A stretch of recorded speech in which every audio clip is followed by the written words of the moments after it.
Tip 0.5. If you want to get on your raft, don't spam spacebar like I do, or like I used to, because you won't do anything. When you want to get on, hold space. I know this seems really dumb, which is why it's 0.5. Now for tip 1. When you first get to an island that you want to explore, grab all the storage containers on the nearby boats and stuff, bring them to a central location on the beach near your raft, that way you always know where your raft is, and then throw them all down. Once they're down, figure out which ones you want to keep with you, and which ones you want to store. Tip 2. When exploring an island, the first thing I look for is potatoes. Potatoes are extremely important and can always be found on starter islands, or usually be found on starter islands in the brush somewhere. You'll see little potato plants. And these potato plants will have a single potato because, well, potatoes apparently are rare in this world, which is fine. And I just like to run around and scan the ground until I find a potato. Now, sometimes you'll run over them 150 times before you see them. At least that's what I do. If you don't do that, you're officially a gamer. Congratulations. I'm proud of you. You're also going to want to keep an eye out for other fruits, such as pears or awawawawawawawa fruit. And then there's kuja fruit. Both look similar to pears. Both are great. You want both. Tip 3. When you get on an island, try to get the resources which are very cheap and will always be around to make a shelter. Use this shelter to point towards the area that you're ready to go next, or you want to go next, just to act as an arrow that won't move or leave for you. This is also a good way to save, just in case there's some angry crabs or some extraordinarily mean boars on the island that try to mess with you and ruin your game. So here, I have my shelter pointed towards where I think my main island is. In this clip, I am actually lost. So, tip 4. Make sure to keep your raft pretty small, especially if you're on single player. The smaller your raft is, the easier it's going to be to maneuver. I don't think it affects speed at all, but the easier it will be to maneuver. Sails and rudders are extremely cheap and easy to make, and I recommend making those pretty much as soon as possible. As you can see here, I just have plain wood raft floors, and on this current save file, I am currently on day 9. So this has done me just fine. I have a motor created, but I'm not going to use it until I get enough potatoes for gas. Tip 5. When you're lost at sea like I am, try to keep track of the first island or the last island that you landed at. So for instance, in this situation, my base, I believe to be over there. I've gone to 3 islands, and it's not the main island that I thought I was at. This was the original island I traveled to when I set off of my island. So instead of traveling far away from this island, I'm circling it until I find the right island for me. Keep that in mind. I promise you. Tip 4334. You can actually go into your options menu, go into audio, and you can turn your UI volume off. Doing this turns off the watch. I don't need to say any more than that. Tip number 69. Nice. It can be tempting to start building a base at the first island you land at. Now, this isn't a terrible idea, but the problem with it is the starter islands typically don't have a ton of resources, and most importantly, they don't have a ton of real estate, which means when it comes to building farm plots and storage crates and stuff like that, you're going to fill up fast. I recommend looking around for an island that's very easy to identify with specific rock formations or something like that. The only issue with these islands is you are going to have to fight off a couple of boars, usually one, and then its babies, which is free leather and meat, and then a couple of crabs once you get there. But if you do this and you successfully overtake one of those islands, it's much easier to find your way back. You've got much more real estate and many, many more resources to work with when you're first starting off. Tip 7,963, subtract 322. When you get back to your main island, you know, after a long excursion of bountiful treasures and extreme looting and amazing everything, not you getting lost at sea for 6 days and have to restart your island because you couldn't find your old island for only 2 potatoes. No, we got way more than that. When you get back and you start throwing down all your wood containers, don't immediately start filling them up with shit. Get all your stuff into specific containers, and then any empty containers that you have, break them down. This is going to give you plank and lashing. Now we know how much we love plank, but even more how amazing lashing is. Now each one is going to give you 1 lashing and 1 plank. My recommendation is having at least 3 boxes specifically designated for travel, and then 3 to 6 to 9, depending on how big your or how far along you are in your island, 3, 6 to 9 that sit on your island and act as storage for your island's necessary materials. Tip -3.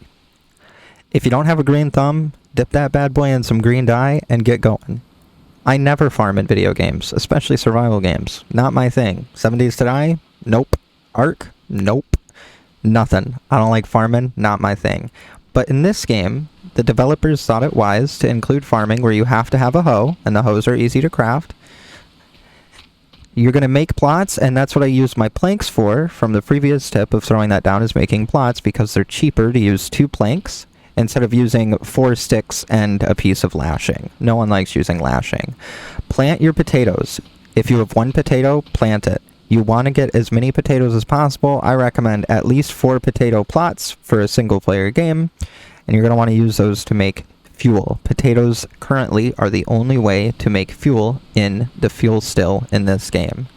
I also recommend planting yucca fruit and any other fruit you have. 2, 3, 4, maybe 4 yucca fruit trees. That way, you'll always have fibrous, which means you always have lashing. And when you always have lashing, you're a happy boy. Tip 33. Palm fronds are extraordinarily important.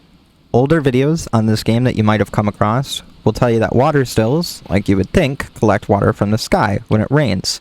Now, while this is kind of true, it's more important to note that for each palm frond you add to the water still, it creates 1 sip of water, or drink, however you want to put it. You can add up to 4. And then you've got infinite water. Also, bonus tip, I try keeping my water still collectors next to my farm. It's just easier. I also recommend making 2 of them, but palm fronds are actually more important than you'd think. Tip 39, when you're going spelunking or diving, looking for stuff, always bring a lantern with you. They work underwater, and trust me, you don't want to be doing it without a lantern. Also, you can just pick up wood containers straight off the ground, and it's faster to pick them up and then bring them back to land and then check out the sweet, sweet loot you got on top of that. Tip 1. If you go out with a lantern, just a little bit out to sea, just past the shallows, you'll find giant grouper fish. These, you can hit them once with any weapon, and they'll die and float up to the top. You can then right-click to drag them back to your shore, and these will net you 2 medium fish meat. Grouper fish are by far the most efficient way to eat in this game. Bonus tip, don't skin anything until you're ready to eat it, otherwise the meat will spoil. Tip 39, build yourself a smoker. It can hold 5 pieces of meat, and when the meat is done cooking, let it cook a little bit longer, so instead of saying cooked meat, it says smoked. This will make it take longer to spoil. Tip 21. If you are holding 3 or more of any resource, stick, rock, lashing, palm fronds, you can hold C for quick craft and you can make a pile. And in this pile, it can hold up to 50 of a single resource. Tip 6. Now, as crazy as it sounds, it took me forever to figure this out.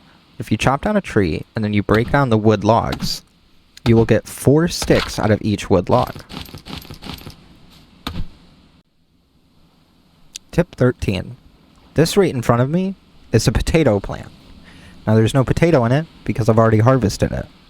Now, natural resources on islands that are already there once you arrive, such as potatoes, kucha fruit, and awawa fruit, they do not respawn or regrow on the plant you pulled them off of. This is why you have to plant them. You can also plant spoiled versions of those meats in a farm plot. The only things that currently respawn are yucca leaves on yucca trees, coconuts on palm trees, and saplings for fibrous leaves. So keep that in mind. And that's exactly why getting a green thumb is so ridiculously important. This one's going to seem rather obvious, but once your meat is done, and you've finished cooking whatever it is you're cooking, extinguish your fire. There's no reason to burn the wood that's in there, because it takes 4 sticks to refill it. 1 stick gives it a quarter refill. So, just don't forget to extinguish your fires. Plus, kids, imagine how unhappy Smokey the Bear would be. Tip 9. Ajuga plants can be found on every single island in these leaf formations. If you pick them, and then you equip a flask, you can then make a breath boost potion. Or drink, or, well, whatever you want to call it. That allows you to go diving longer, and hopefully farther. This one you should all know, it's pretty obvious, but in this game, aloe doesn't heal you like it would in other games. Instead, it actually acts as sunblock. So you pick 1 aloe plant, and it takes 2 with a coconut flask to make a 1 sun salve. The sun salve, that will keep you protected from the sun for 1 day. Tip 44. Angry big crabs suck ass, but you can walk up behind them if you haven't aggroed them, and punch them in the back, and they just run forward because they cannot make a 180. Just make sure to stay behind them, and you'll have no issue fighting crabs. 64. That would be tip 64. You can find driftwood on beaches sometimes, and breaking this driftwood will get you 6 sticks. That's pretty incredible if you ask me. Do you find yourself stepping on poisonous sea stars? What about running into a sea urchin while diving? Well, are you giving kissies to rattlesnakes? Listen, some snakes you just should not boop the snoot. But if you find yourself incapable of fighting booping the snoop, on most islands, you can find a pee-pee plant. Now, the pee-pee plant is a yellow fruit that you can find untied inside one of these areas, and you can make an antidote with it with a flask. And just like that, you're no longer poisoned. Remember, kids, only boop the snoot if you've got access to a pee-pee plant. Having trouble recovering after that poisoning? Maybe a little crab nipped you in the toe while you were walking through the beach. Maybe it was an angry crab. You know, maybe you were trying to give a hug to a boar. Well, don't use a bandage, because bandages in single player, for whatever reason, are fucking useless. Unless you're bleeding. So far as I'm aware, the only way to get the bleeding status effect is by being bitten by a shark. And it only happens sometimes. So don't waste your cloth on bandages, kids.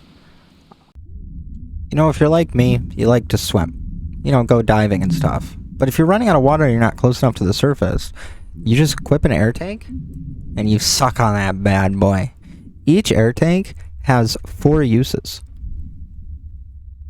One of the most important, yet annoying resources in this game is clay. Now, if you make yourself a refining pick, which is really easy, and if you're out looking for clay and you don't have a refining pick, that's kind of a problem, because you're not going to be able to get any.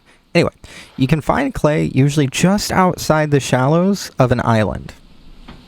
They look like the rock nodes, but be careful when you hit them. What I like to do is I hit them and then collect the piece of clay that fell, because clay often clips through the environment, and you'll find that your hard work was for nothing, because the clay that you just harvested is now stuck underneath a fucking coral reef, and you can't get it. And that's no fun for anyone. No clay, no fun. Oh boy, sharks.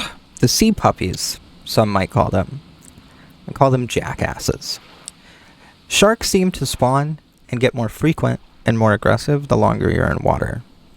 I'd recommend that after you've been in water for a little bit and you start to see sharks swimming around you, to exit the water for a second, allow yourself to rest and recover, and then go back in and continue doing what you're doing. Thank you guys so much for watching. I hope that my tips and tricks were able to teach you something.